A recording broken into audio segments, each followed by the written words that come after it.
Common investing advice tells us that as your income rises and you build wealth, that you want to eventually get to maxing out your 401k or similar employer provided retirement account.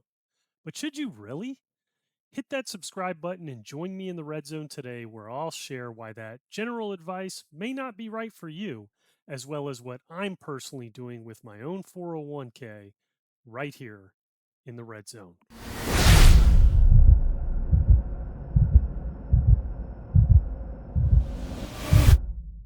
The majority of the financial planning community is built around the idea of a traditional retirement age of 65.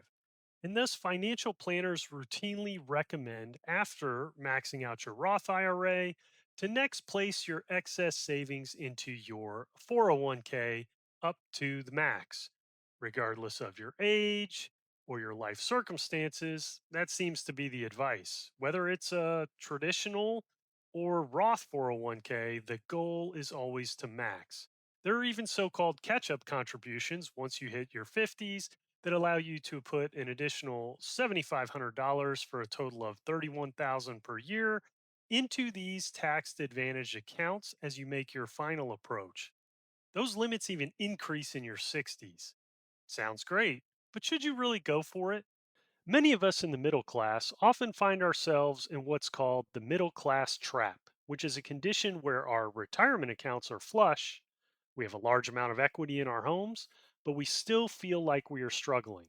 We find ourselves in a situation where we are paper rich, but cash poor as our money is locked up in our illiquid home, or we face stiff tax penalties if we want to tap our retirement accounts before the age of 59 and a half. Instead of following the other lemmings and maxing out our 401k for the sake of maxing it out, we should consider our current progress toward our retirement goal, our desired retirement age, the specifics available to us in our 401ks, and risks to achieve our goals. As far as progress toward your goal, let's take the early investor, on this channel defined as someone who has not yet reached halfway to their target. If you're interested in why the halfway point makes sense, I explain that in this video.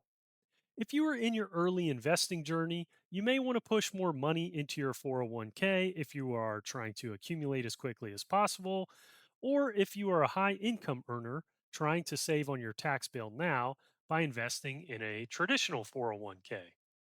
You just need to be aware and on the lookout for the middle class trap that I mentioned, as it might just sneak up on you. If you are at or more than halfway to your target, which is a situation that I'm in, then we should consider when you want to retire or when you might be forced to retire, as most Americans end up retiring a few years before they initially planned due to job loss from layoffs. Those same older workers generally have a much harder time finding a new job, and health reasons, as even if you're healthy now, age has a way of highlighting ailments you didn't even know that you had. If the when you want to retire is greater than 59 and a half, then trying to max out your 401k can be logical if you already have a strategy to respond to you having no interest in leaving your job, but layoffs having an interest in you. If the when is less than 59 and a half, then you want to continue to think before you act. Now, age 59 and a half is not exactly a hard and fast rule, as there are two exceptions when it comes to retirement that could allow you to access your money early. The first is the rule of 55, where if you quit work in the calendar year you turn 55 or any year after, then you can access that most recent employer's 401k, provided your employer's 401k allows that. It's a commonly cited rule as the ticket to retire at 55, but you have to check on this ahead of time and be sure. I'm finding more and more examples of 401ks that do not allow the rule of 55. 72T is another common exception that involves taking the same withdrawal from your portfolio annually for a minimum of 5 years or until 59 and a half, but is a little more complicated and does not provide flexibility. So I'll save that for another episode. The third consideration is what is actually available to you as investments in your 401k and the fees associated. Do the investments match your strategy? How much is that tax drag worth on your portfolio? And how much will those 401k fees add up over time?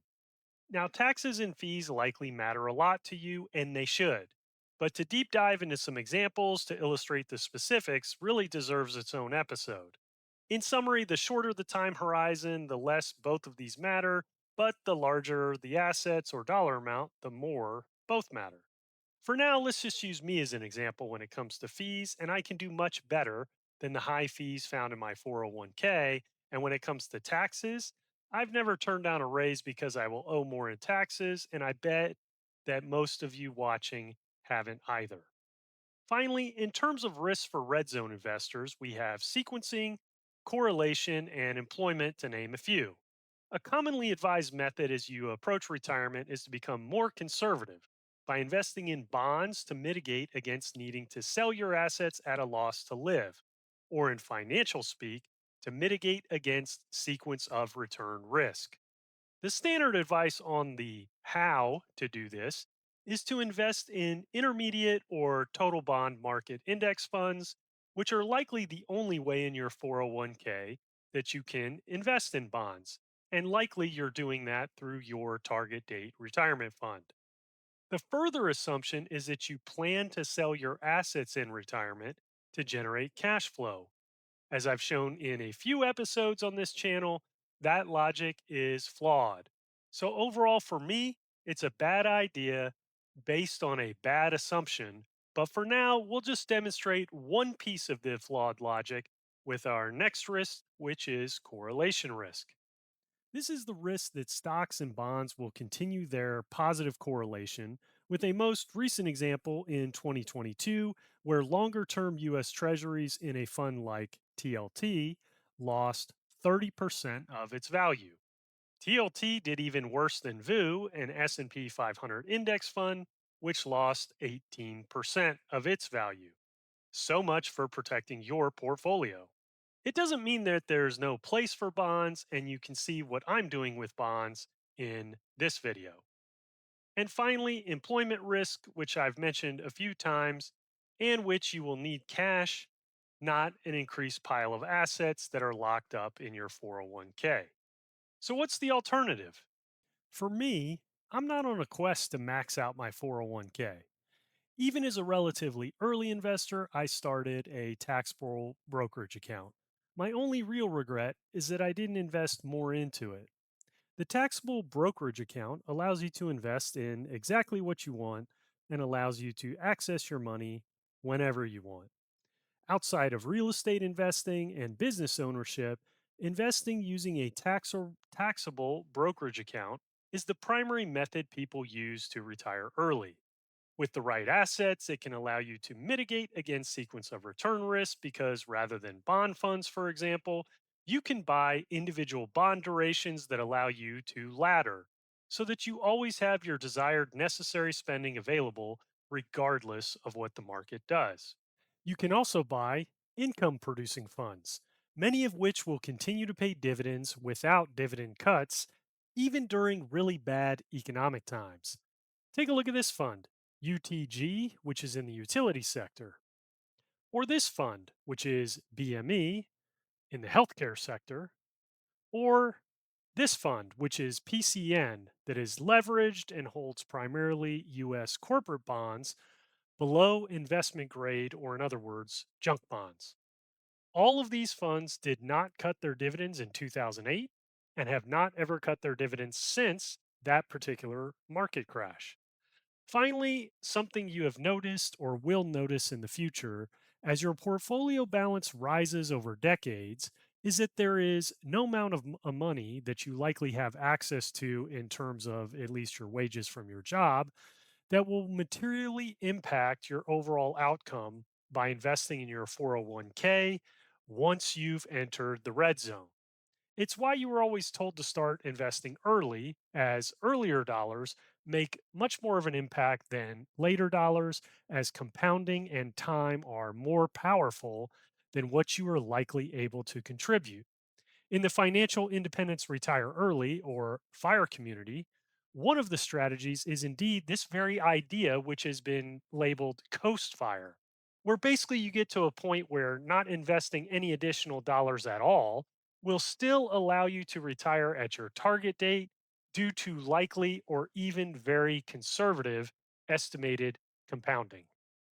So, if you want to retire early or just pursue more recreational employment, or think you could get caught up in the next round of layoffs in your company, then money tied up in your 401k will not help you unless you don't mind giving an additional 10% to your uncle named Sam.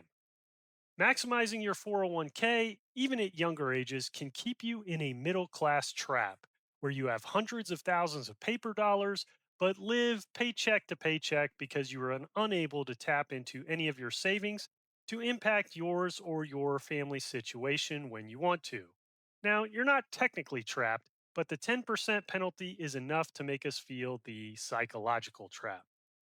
Feel free to leave a comment below and let the community know if you're pushing to the max on your 401k or if you have other strategies for any excess savings as you get close to retirement. Again, nothing in this episode is advice for your own situation. It's how I logically think through making these financial decisions in my own investment journey based on a few decades of investing and starting my transition to my next phase of work. Until then, make sure you hit that subscribe and like button, and I'll see you next time right here in the red zone.